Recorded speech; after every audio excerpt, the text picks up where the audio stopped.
Fala, gente querida, tudo bem, jovens? Graça e paz, eu espero que esteja tudo bem com a tua vida. Eu estou aqui voltando com as aulas, tá? Nossa aula de número 3 hoje, a aula que é dada, proferida, ensinada na nossa Upper Class.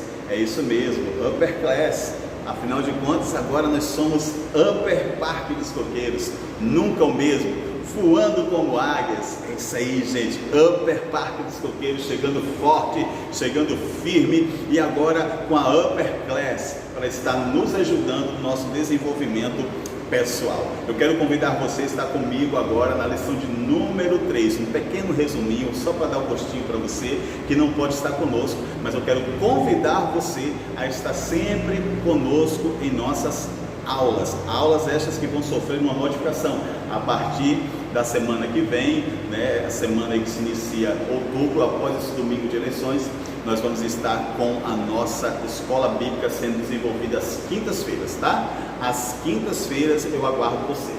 Gente, vamos lá, aula de número 3, exortando ou exortai-vos uns aos outros. Sempre que você enxergar isso, ver essa frase, exortai-vos, amai-vos, ensinai uns aos outros, orai uns pelos outros, são os mandamentos recíprocos, ou seja, aqueles mandamentos que eu exerço e também alcanço de volta o mesmo mandamento exercido pela pessoa a quem eu estou ensinando, amando, exortando.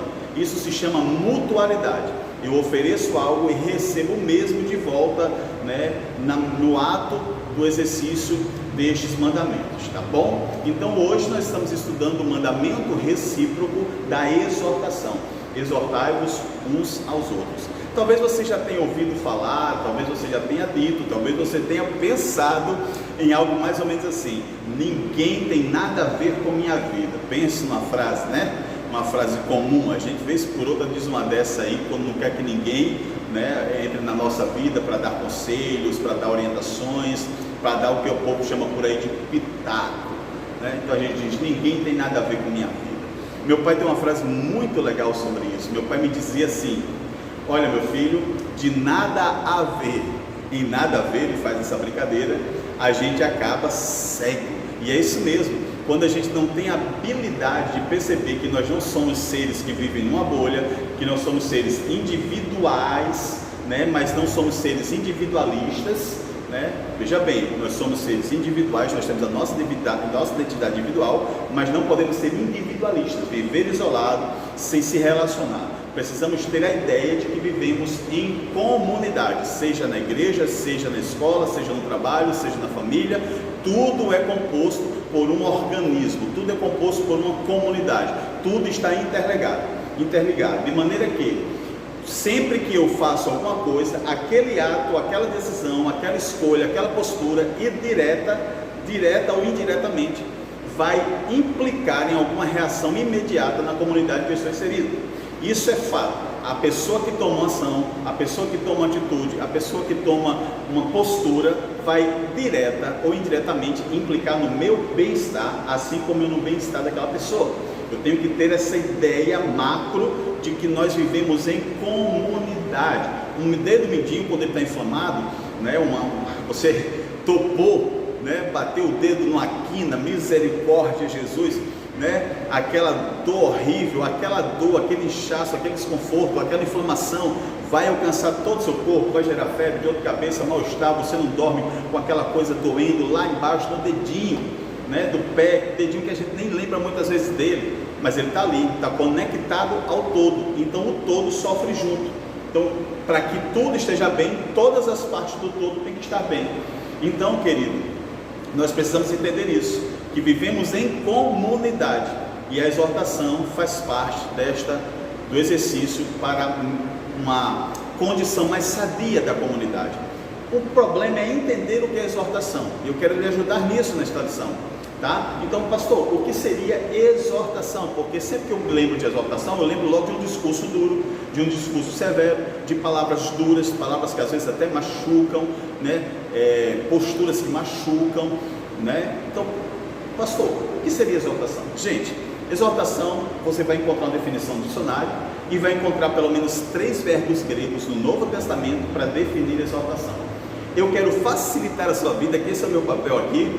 Eu quero facilitar a sua vida transferindo todo esse conhecimento da definição do dicionário para aquilo que a gente entende por intermédio dos verbos, né, para a seguinte definição: exortação é a capacidade de exercer influência para encorajar e para guiar pessoas. Vamos repetir? Exortação é a capacidade de exercer influência para guiar e para encorajar pessoas. Tranquilo? Decorou aí? Ótimo! Então é isso. Exortação é esta capacidade de alcançar uma pessoa e exercer influência. O grande pulo do gato está aí, gente. Você precisa primeiro conquistar este direito de alcançar esta pessoa com uma palavra de exortação. Como? Sendo referência, sendo uma pessoa que pode influenciar aquela outra, sendo uma pessoa que tem autoridade para aquilo. E essa autoridade não vem pelo cargo, não vem pelo nome, essa autoridade vem pela capacidade que você teve de construir relacionamentos com ela. Se você construiu relacionamentos com aquela pessoa, você é amigo, você é o pastor dela, você é uma pessoa que está sempre ajudando ela nessas questões espirituais, é uma pessoa que faz parte do vínculo familiar, você é uma pessoa amada, você é uma pessoa amável, então você tem capacidade de exercer influência. E a partir daí, desta abertura que vem pelos relacionamentos, olha que lição importante. O relacionamento abre a porta para você ter influência sobre outras e poder exercer esse mandamento recíproco muito importante, o mandamento da exortação. Hebreus capítulo 3, versículo 13 diz assim: pelo contrário, exortai-vos mutuamente cada dia durante o tempo em que se chama hoje, a fim de que nenhum de vós seja endurecido pelo engano do pecado. Tá? Então é um mandamento, nós temos que estar nos exortando, mas para isso acontecer eu tenho que ter a capacidade de influenciar, porque não é por força, não é por uma palavra dura, não é forçadamente, não é obrigando a pessoa a mudar uma postura, é tendo a capacidade de influenciá-la. E aqui vem um aspecto muito importante que a gente vai ver nessa lição: eu tenho que exortar, mas eu tenho que permitir ser exortado. Tá? Para que o meu coração não se endureça, né? Meu coração fica endurecido, eu não ouça mais ninguém, eu não tenho mais espaço para ninguém, e aí as coisas podem complicar, tá bom? Então a gente vai aprender a exortar. A gente já definiu o que é exortação: a capacidade de influenciar pessoas para guiar ou encorajá-las, né? Então agora a gente vai aprender a exortar. Vamos lá, vamos ler Gálatas capítulo 6, versículo 1. Irmãos, se alguém for surpreendido em alguma falta, vós que sois espirituais, corrija-o com espírito de brandura e guarda-te para que não sejas também tentado. Qual é a exortação aqui? Qual é a recomendação do apóstolo Paulo? Olha, se alguém for achado em falta, ou seja, precisa de ser guiado, precisa ser encorajado a mudança de comportamento, tá? Você deve corrigi-lo. Mas corrigir como, pastor? Com espírito de brandura, tá? Então a primeira posição que eu tenho que ter é o que o apóstolo Paulo diz: vós que sois espirituais, ou seja, eu tenho que ver como é que eu estou. Eu estou tranquilo? O Espírito Santo age em mim de maneira a controlar os meus excessos temperamentais, né? As minhas explosões coléricas, aquele povo que não tem pavio nenhum, né? Que quando solta o verbo, quando a língua solta, né? Sai ferindo, derrubando, parece um trator de esteira, sai levando tudo nos peitos. Né? É assim? Então, se você não tiver permitindo que o Espírito Santo, por meio do fruto do Espírito, conduza o seu próprio temperamento, aí você não é espiritual, você não tem capacidade de exercer influência. Você tem que se corrigir primeiro, né? Aí depois que você está ali tranquilo, essa correção tem que ser com brandura, tem que ser com cuidado, tem que ser com amor, com doçura, tem que ser firme, né? Você não confunda brandura com frouxura, com covardia, né? Seja firme, mas não seja duro demais, né? Excessivo na sua palavra. Seja brando, porque a palavra branda, ela suscita A palavra branda desvia o furor, né? O que a palavra de Deus diz, a palavra branda, ela desvia o furor. A pessoa está ali nervosa, você precisa aconselhar ela. Quando você chega com brandura, ela se acalma e lhe ouve, tá? Por fim, diz assim: e tenha cuidado, né? Ele fala aqui, ó, e guarda-te para que não sejas também tentado. Então, precisamos ser espirituais, a exortação precisa ser com brandura, e eu tenho que ter vigilância, porque se eu estou corrigindo alguém, se eu estou exortando alguém e eu mesmo não sou corrigível, ou não estou tendo a conduta correta, eu não tenho autoridade para exercer influência. Então primeiro eu tenho que olhar para mim, me corrigir, para depois promover influência com as outras pessoas, tá? Então o que é que a gente viu até agora? O mandamento recíproco da exortação, definimos exortação, né? E agora nós vimos como exortar. Por fim, a gente precisa entender que nessa mutualidade eu tenho que permitir ser exortado. Como é que eu faço isso, pastor Eliabe? Olha, você vai permitir ser exortado quando você permitir a pessoa, né, de falar e você ouvir.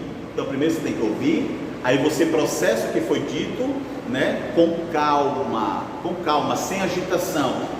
Não quero ouvir isso não. Ouve, querido, ouve com calma, que às vezes a gente precisa mudar de atitude e não estamos enxergando isso. Alguém vem e sinaliza para a gente um caminho que pode ser bênção na sua vida, tá? Então ouve com calma. Depois que você ouviu, analisou, tem o que mudar, precisa mudar, você enxergou isso, a pessoa foi influenciável o possível, lhe influenciou o suficiente para que você alcançasse a mudança. Então seja humilde, reconheça a mudança e mude, tá? Ouça com calma, com humildade e com uma postura de arrependimento de quem está pronto para mudar. Que Deus abençoe a sua vida e eu te aguardo na aula de número 4. Não se esquece de curtir, compartilhar, colocar aí o seu comentário, tá bom? E eu fico aguardando você para a próxima aula. Deus te abençoe. Até lá.